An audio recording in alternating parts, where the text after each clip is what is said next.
Pelonggaran pembatasan sosial berskala besar yang dilakukan sejumlah daerah harus diikuti protokol kesehatan yang ketat.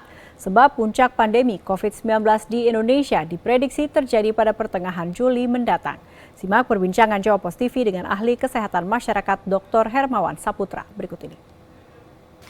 Saat ini sejumlah wilayah di Indonesia telah melonggarkan pembatasan sosial berskala besar. Namun mengingat angka penyebaran virus corona di Indonesia sendiri saat ini masih cukup tinggi. Apakah pelonggaran PSBB tersebut sudah tepat? Untuk memperbincangkan hal tersebut saat ini telah bersama saya ahli kesehatan masyarakat Dr. Hermawan Saputra. Halo Pak, apa kabar?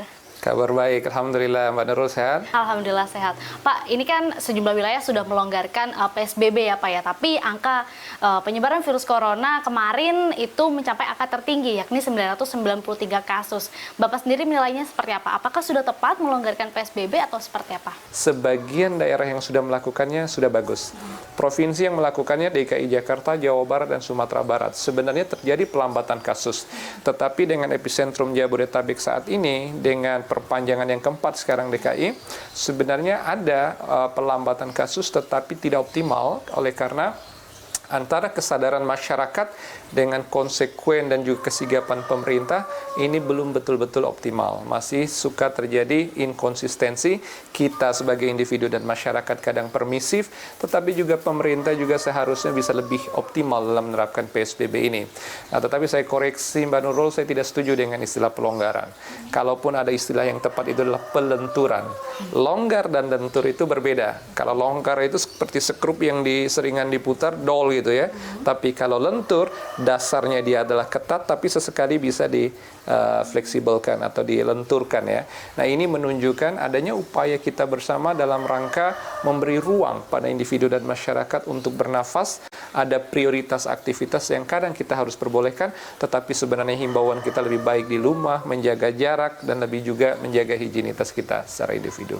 Berarti sekarang ini belum memasuki puncak pandemi ini Pak? Belum sama sekali. Bahkan ya Mbak Nurul, kami sudah sering bicara di media, online, elektronik, televisi. Kemarin kita melihat suasana Lebaran ya, Idul Fitri. Jadi H-7 dan H+7 bahkan itu sangat ramai di jalanan itu. Jadi ada pusat-pusat perbelanjaan yang membuat jalanan-jalanan macet, orang malam takbiran segala macam. Jadi seolah-olah kita ini merdeka, padahal kasus sudah puluhan ribu. Nah, artinya potensi keramaian sebelum dan setelah Lebaran itu akan membawa dampak seminggu dan 2 minggu setelahnya. Jadi pekan pertama Juni dan pekan kedua Juni ini memang akan diperkirakan melonjak kasus. Jadi jangan heran beberapa hari terakhir ini kasus menyentuh 1000. Nah, hemat kami memang keterbatasan deteksi kita, artinya detection rate kita, kapasitas pemeriksaan PCR kita itu masih terbatas. Belum lebih dari 10.000 hemat kami, karena kasus tiap hari belum melewati angka 1000. Kita tidak berharap, tetapi seharusnya dengan kapasitas pemeriksaan yang diperbesar akan menyebabkan kasus deteksi juga lebih besar. Kalau kasus lebih besar dideteksi, maka penanganan lebih cepat. Kalau penanganan lebih cepat, perawatan pengobatan itu lebih cepat. Maka kesempatan untuk sembuh dan pulih lebih baik ketimbang mati dan juga tidak tertangani. Ini kita tidak mau seperti itu, artinya kehilangan jiwa sia-sia, tetapi lebih cepat, lebih baik. Dan puncak itu kami perkirakan dari Ikatan Ahli Kesehatan Masyarakat Indonesia pertengahan Juli.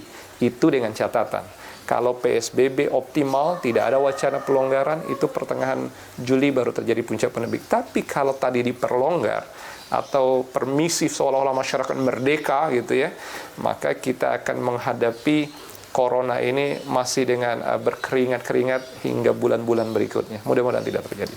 Pak, ini kan udah ada wacana dari pemerintah untuk menerapkan new normal atau pola kehidupan baru.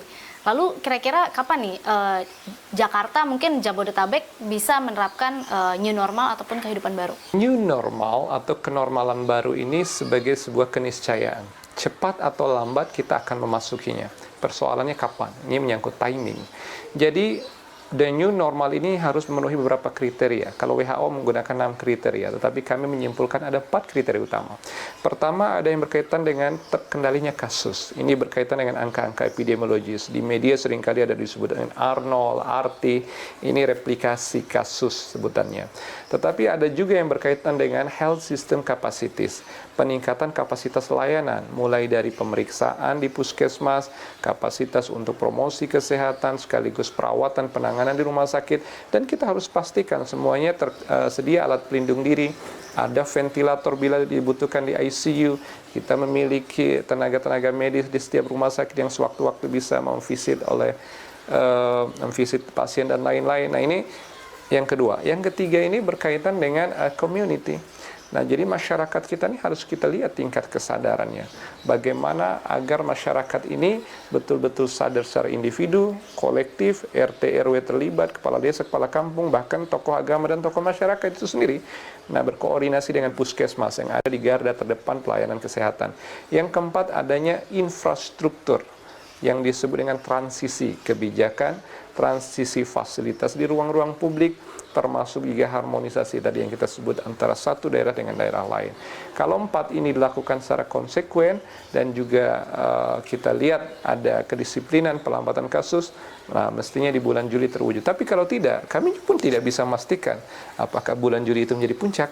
Nah, boleh jadi ini juga variabel penentunya dari 4 yang tadi. Kalau misalnya kemungkinan kita bakal hidup selamanya bersama dengan virus COVID-19 ini. Tapi bisa nggak sih Pak kita hidup benar-benar normal seperti dulu? Bisa nongkrong bareng sama teman, bisa nonton konser, kerumunan atau segala macamnya? Jangan berharap dong berhidup selamanya dengan corona. Berdampingan sejauh ini boleh. Tetapi upaya kita harus mengalahkan, menghentikan, dan meniadakan corona. Maka jangan menggunakan istilah bersahabat, jangan menggunakan istilah berdamai, gunakan istilah berdampingan. Dulu kita berpacu di awal-awal. Berpacu itu ibarat lari, itu adu sprint. Tetapi kita sudah kalah adu sprint dengan corona. Corona sudah menyentuh 34 provinsi, sudah hampir lebih dari 400 kabupaten kota. Nah, ini kita dalam kecepatan itu sudah kalah, tapi kita masih punya kesempatan. Namanya adu maraton, lari maraton. Lari maraton itu tidak mengandalkan kecepatan di awal, tetapi daya tahan, kesabaran. Kecepatan bukan menjadi ukuran, tapi panjangnya nafas sampai ke garis finish yang panjang. Nah, pertanyaannya, di mana ujung garis finishnya? Nah, kita tidak ingin selamanya, tetapi pastinya suatu waktu kita berharap kita memenangkan pertarungan ini, walaupun kita berharap agar corona ini tiada dari Indonesia dan bahkan dari muka bumi ini. Sejauh ini kan pemerintah sudah banyak melakukan berbagai hal, terus juga masyarakat sebagian juga sudah mulai sadar. Tapi apa sih Pak yang masih kurang dilakukan sama pemerintah ataupun kepada masyarakat itu sendiri? Karena melihat kasusnya juga masih fluktuatif dan belum melewati puncaknya, itu seperti apa Pak? Satu, pemerintah tidak boleh gegabah dalam melihat angka-angka epidemiologis untuk memutuskan, tetapi mencerna dari berbagai hal, dari kesiapan infrastrukturnya, dari kapasitas layanan kesehatannya, dan dari budaya perilaku masyarakat. Terkait dengan budaya dan perilaku, sederhana. Ada yang disebut dengan personal hygiene, saya sudah sampaikan. Apa yang disebut menggunakan masker, menjaga jarak, cuci tangan, mungkin juga lebih elegan untuk membawa pakaian salin bila ke kantor dan lain-lain. Itu adalah personal hygiene. Ada juga tambahan sedikit. Bagi yang merokok sebaiknya jangan merokok. Kalau yang selama ini perokok berat, kurangi volumenya. Yang paling pokok, jangan merokok di ruang publik, mempengaruhi orang lain, karena itu menambah risiko diri dan orang lain untuk diperparah bila terkonfirmasi COVID-19. Kemudian yang berkaitan dengan lingkungan, maka pemerintah wajib menyiapkan lingkungan, apalagi di moda transportasi, di perkantoran, di ruang-ruang publik, taman, dan area-area bermain dan seterusnya, itu semua harus mendukung protokol kesehatan. Jadi kaitan dengan itu, maka protokol kesehatan itu tidak hanya diterapkan oleh orang kesehatan atau lingkungan yang kesehatan, tetapi dilakukan oleh seluruh sektor kehidupan, industri, pariwisata, sosio keagamaan, pasar, bisnis, perkantoran, pendidikan, semua. Health problem is beyond health. urusan kesehatan ini tidak hanya bergantung dengan orang kesehatan, tapi menyangkut seluruh aspek kehidupan.